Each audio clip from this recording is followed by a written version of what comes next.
Hello students, I hope you all are well. Today I am going to discuss about contouring. First you have to understand what is contouring or contour line. Contour line is the imaginary line which passing through the same reduced level or elevation. So what is reduced level or elevation?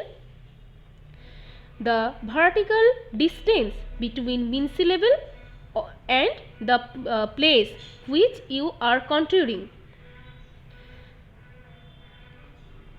কোনো একটা জায়গার মিন sea level থেকে উচ্চতাটাই হলো reduced level বা elevation.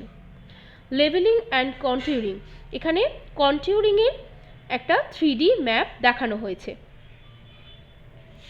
What is contour line? A contour line may be defined as an imaginary line passing through points of equal reduced level.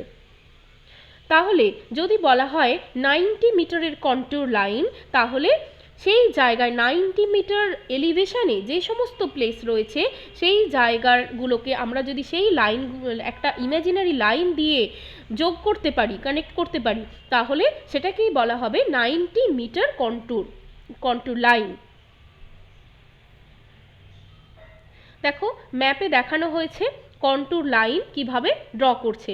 এই যে একটা hill রয়েছে, কন্ট্যুর আমরা সবাই জানি একটা হিল কীরকম হয়, বটম লেভেল থেকে পিক লেভেল আস্তে আস্তে হাইট বাড়তে থাকে, তাই তো? তাহলে বটম সারফেস থেকে দেখা যাচ্ছে ফিট হিসাবে এখানে দেখানো হয়েছে 500, 1000, 100, 500, 1500 এইভাবে বাড়ছে। তাহলে এই হিলটার যদি কন্ট্যুর লাইন ড্র করতে হয়, কন্ট্যুর ম্যাপ ড্র করতে হয়, কীরকম দেখতে হবে? আমরা এইভাবে ডটেড লাইনগুলোকে ড্র করব এবং সেখান থেকে কন্ট্যুর লাইনগুলোকে দেখব, তাই তো? সেম এলিভেশনে যেগুলো রয়েছে সেগুলোকে আমরা ড্র করব। তাহলে আমরা দেখতে পাচ্ছি কি হয়, একটা কোনো হিলকে যদি আমরা রিপ্রেজেন্ট করতে চাই কন্ট্যুর ম্যাপে কীরকম দেখতে হবে? আস্তে আস্তে যখন ইনার ভ্যালুসগুলো বাড়তে থাকবে, ইনার ভ্যালুসগুলো যখন ইনক্রিজিং থাকবে, তাহলে সেই ম্যাপ থেকে আমরা বুঝবো এটা একটা হিলকে বা মাউন্টেনকে রিপ্রেজেন্ট করছে। আবার যদি এরকম হয় বটম ভ্যালু, যদি ইনার ভ্যালুসগুলো কমতে থাকে, একদম অপোজিট যদি হয়, তাহলে সেখান থেকে আমরা বুঝতে পারবো কি না এটা একটা ভ্যালিকে রিপ্রেজেন্ট করছে। যখন ডিক্রিজিং মোডে থাকবে, যখন ডিক্রিজ হবে রিডিংগুলো পরপর, এখানে যদি উল্টোটা হতো, মানে লাস্ট যে আমরা দেখতে পাচ্ছি 3500 রয়েছে একদম ইনার ভ্যালু, রিচ পয়েন্ট যেটাকে আমরা রিচ লাইন বলছি, সেটা যদি 3500 রয়েছে, এটা যদি আউটার সারফেসে থাকতো এবং ইনার সারফেসে 0 থাকতো, তাহলে এটা দেখে আমরা বলতে পারতাম এটা একটা ভ্যালির কন্ট্যুর ম্যাপ। ওকে, কন্ট্যুর ইন্টারভ্যাল কাকে বলে? What is contour interval? The vertical distance between two consecutive contours is known as a contour interval. এই যে আমরা দেখতে পাচ্ছি এখানে কন্ট্যুর ম্যাপের মধ্যে দেখো দেখা যাচ্ছে একটা ইন্টারভ্যাল, মানে যখন আমরা একটা কন্ট্যুর ম্যাপ বানাচ্ছি একটা কন্ট্যুর ম্যাপের জন্য কিন্তু ইন্টারভ্যাল সেম থাকবে। যেমন এখানে কত ইন্টারভ্যাল রয়েছে? 500 রয়েছে, তারপর 1000 রয়েছে, 1500 রয়েছে, মানে কত ডিফারেন্স রয়েছে? 500। এই যে 500 ইন্টারভ্যালে ড্র করা হয়েছে, এই ভার্টিক্যাল ডিস্টেন্সটা মানে এনি টু কনজিকিউটিভ কন্ট্যুর লাইন্সের মধ্যে যে ভার্টিক্যাল ইন্টারভ্যালটা থাকবে, ভার্টিক্যাল ডিস্টেন্সটা থাকবে, সেটাকেই বলা হয় কন্ট্যুর ইন্টারভ্যাল। ওকে, আচ্ছা এবার নেক্সট টপিক কি? আচ্ছা দেখো এই ম্যাপের মধ্যেও দেখানো হয়েছে একটা হিলকে দেখো রিপ্রেজেন্ট করা হয়েছে কিভাবে রয়েছে, একদম বটমে দেখতে পাচ্ছি আমরা 0 রয়েছে, তারপর 10, 20, 30, 40, 50 এইভাবে রয়েছে। যখনই এরকম থাকবে এই ম্যাপটা দেখেই আমরা বুঝতে পারবো এটা একটা মাউন্টেনকে রিপ্রেজেন্ট করছে। যদি উল্টো হতো, মানে একদম ভিতরে যদি সব থেকে কম রিডিংটা থাকতো, মানে ইনারে যদি ডিক্রিজিং থাকতো, তাহলে কিন্তু এটা একটা ভ্যালি হতো। Contour interval for flat ground আর জেনারেলি স্মল। কীরকম হয় 0.25 মিটার, 0.5 মিটার, 0.75 মিটার এক্সেট্রা। তাহলে ফ্ল্যাট গ্রাউন্ডের জন্য কিন্তু কন্ট্যুর ইন্টারভ্যালটা স্মল হবে। তাহলে কন্ট্যুর ইন্টারভ্যাল যদি স্মল থাকে সেখান থেকে আমাদের বুঝতে হবে এটা একটা ফ্ল্যাট গ্রাউন্ড রয়েছে। আবার যদি এটা স্টিপ স্লোপ থাকে, মানে হিলি এরিয়ায় আমরা জানি স্টিপ স্লোপ থাকে, তাহলে সেখানে জেনারেলি কন্ট্যুর ইন্টারভ্যালটা বেশি হবে। কীরকম হবে 5 metre, 10 metre, 15 metre etcetera. Again, for a small scale map, the interval may be of 1 meter, 2 meter, 3 meter, etc. Contour interval is kept large up to 2 meter for projects such as highways and railways, whether it is kept as small as 0.5 meter for measurement of earthwork, building sites, dam, etc.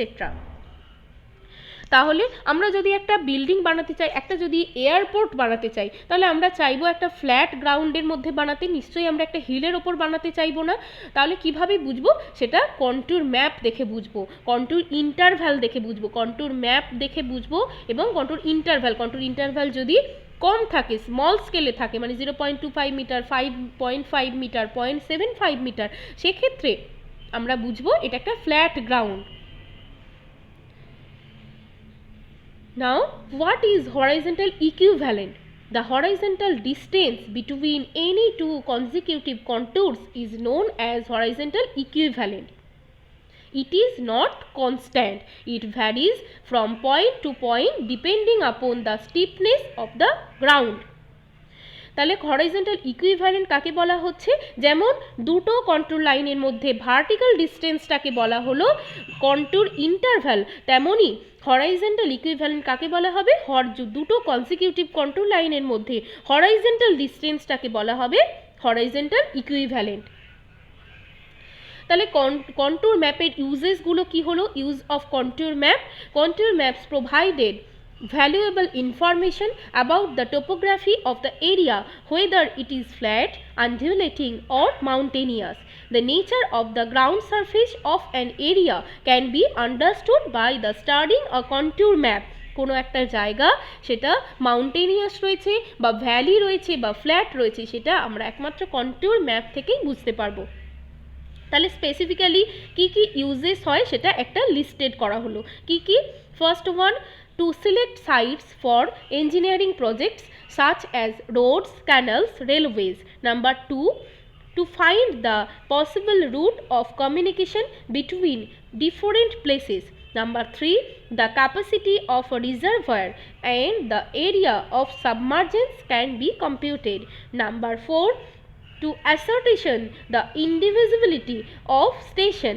Number 5, to ascertain the profile of the ground surface along any direction. A suitable route for given gradient can be marked on the map. To estimate the quantity of cutting, filling, etc.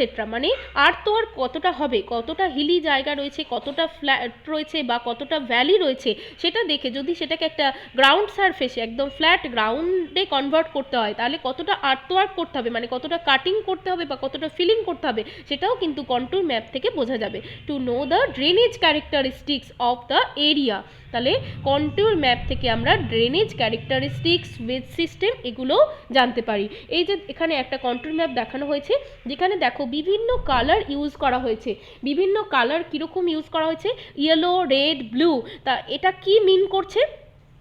তার মানে এই যে same reduced লেভেলে যে লাইনগুলো রয়েছে, মানে 90-র যদি আমি কন্ট্যুর লাইন দেখি, সেটাকে যদি রেড দিয়ে আমি রিপ্রেজেন্ট করি, তাহলে এই যে রেড লাইনগুলো সেগুলো হয়ে গেল 90-র। আবার 100টাকে যদি আমরা ইয়েলো দিয়ে দেখাই, 110টাকে ব্লু দিয়ে দেখাই, তাহলে কি হবে? আলাদা আলাদা করে কন্ট্যুর লাইনগুলোকে আমরা বুঝতে পারবো। দেখো কন্ট্যুর ম্যাপের ইউজগুলো দেখা যাচ্ছে। ল্যান্ডস্কেপ কোথায় কীরকম আছে সেগুলো কন্ট্যুর ম্যাপ থেকে বোঝা যাবে। কোথায় রিভার রয়েছে, কোথায় ভ্যালি রয়েছে, কোথায় মাউন্টেন রয়েছে সেটা দেখা যাচ্ছে। দেখো কোথায় স্টিপ এরিয়া রয়েছে, কোথায় গ্রাউন্ড লেভেল রয়েছে, সেগুলো বোঝা যাচ্ছে। So thank you student for watching the video.